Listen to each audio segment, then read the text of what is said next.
Hello guys, അങ്ങനെ നമ്മൾ വീണ്ടും മൂന്നാർ യാത്ര അങ്ങനെ തുടർന്നുകൊണ്ടേ നിൽക്കുകയാണ്. നമ്മളൊരു ട്രാൻസിഷൻ റീലിനൊക്കെ ശ്രമിച്ചതായിരുന്നു ഫാമിലി ആയിട്ട്, പക്ഷെ ഒന്നും നടന്നില്ല. ഇന്ന് നമ്മൾ റിസോർട്ട് വിട്ട് പുറത്ത് പോവായിരുന്നു ചെയ്തത്. എല്ലാവർക്കും അറിയുന്നതാവില്ല ഗ്യാപ്പ് റോഡ് മൂന്നാറിലെ നല്ല എക്സ്പീരിയൻസ് അല്ലേ അതിലൂടെ അങ്ങനെ യാത്ര ചെയ്യുമ്പം. ഇത് ഞങ്ങളൊരു വെള്ളച്ചാട്ടം കണ്ടപ്പോൾ നിർത്തിയതാണ്. ഈ സന്തോഷത്തിൽ നമുക്ക് ലാസ്റ്റ് പോകുമ്പോഴേക്കും നമുക്കൊരു സങ്കടം ഉണ്ടായിട്ടുണ്ട്, അത് ഞാൻ ലാസ്റ്റ് പറയാവേ. അങ്ങനെ വീണ്ടും ഞങ്ങൾ ഋതുവായിട്ട് റീലെടുക്കാൻ വേണ്ടിയിട്ട് ഇങ്ങനെ നടന്നുകൊണ്ടിരിക്കുകയാണ്. പക്ഷെ ഋതുവിനോടും ബാക്കോട്ട് നോക്കാൻ പറഞ്ഞിട്ട് അവൻ നോക്കണ്ടേ, അതിലും പാളിപ്പോയി ഞങ്ങൾ.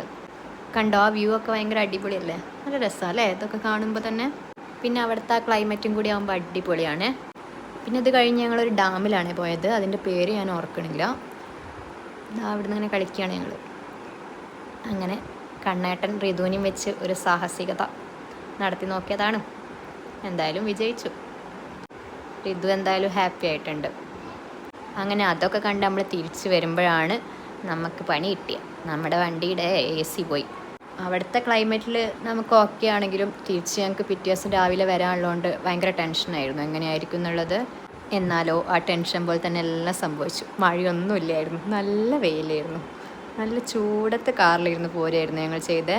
അങ്ങനെ AC വന്നാൽ നമ്മളവിടെ ട്രിപ്പ് അവസാനിപ്പിക്കുമോ? ഇല്ല, നമ്മൾ തുടർന്നു. നിങ്ങൾക്ക് ഈ വീഡിയോ ഒക്കെ കണ്ടിട്ട് ഇഷ്ടമാവുകയാണെങ്കിൽ ഒന്ന് ലൈക്ക് ചെയ്ത് ഒന്ന് കമൻറ്റ് ചെയ്ത് നിങ്ങളുടെ അഭിപ്രായങ്ങൾ അറിയിക്കുകയാണെങ്കിൽ എനിക്കൊരു സന്തോഷമാവും. അതേപോലെ തന്നെ സബ്സ്ക്രൈബും ചെയ്ത് വെച്ചേക്കണേ. കാണുമ്പോൾ എനിക്കൊരു സന്തോഷമല്ലേ. Thank you for watching.